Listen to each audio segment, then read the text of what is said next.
For today's video, Karisbackers, mag-unboxing tayo ng ating product from Maylon PH. Upon unboxing the product, maganda ang kanilang packaging since secured siya with bubble. Thank you nga pala sa Maylon PH for sending your multifunctional working light. At very durable nga pala ang kanyang physical appearance nung dumating dito sa bahay. This multifunctional work light has available different color with yellow, green, blue, orange, and black. Aside with their beautiful color, ito palang multifunctional work light natin is very handy lang siya.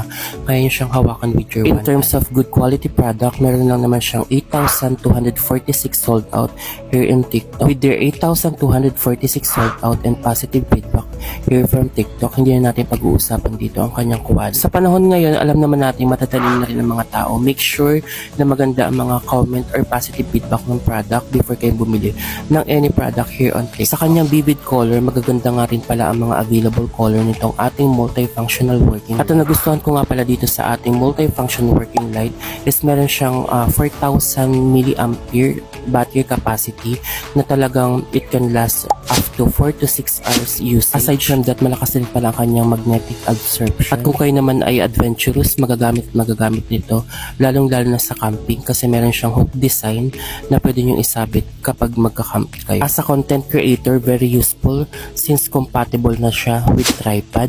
Kaya hindi na kayo mahirapan sa mga content. Maganda nga rin nga pala ang kanyang LED light. Available color ng LED light niya is white and warm. Maganda rin nga pala ang compact design niya. Very portable and durable. Kaya maganda to on the go for your camping or any activities na kailangan yung ilaw. Hindi kayo mamumblema kasi any metal, dumidikit to with strong magnetic design. Sinamahan nila ng hook design para hindi na kayo mahirapan isabit. Tinest ko na rin nga pala to ng gabi. Talagang yung gabi nyo pwede niyang gawing araw. Ang lakas ng ilaw nito. Parang ito ata yung top 1 na gamit kong ilaw ngayon.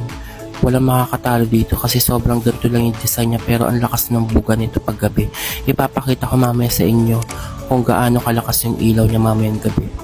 At ang nagustuhan ko nga pala sa kanya, meron siyang kasama sa baba dito. Red light, SOS, good for emergency, lalong-lalo na kung masiraan kayo sa gitna ng kalsada. At ang pinaka nagustuhan ko nga pala dito is meron na tong kasamang built-in power bank. Good for emergency, lalong-lalo na sa mga sakuna, sa bagyo, pwedeng magagamit nyo to, ang kanyang power bank. Malakas ng kanyang pagka-power bank since meron siyang 4,000 mAh capacity. Parang may daladala kayong power bank sa inyong portable multifunctional light. At dahil dyan, test na natin. Ito nga palang itsura, medyo madilim talaga sa ating kapaligiran. Itetest na natin itong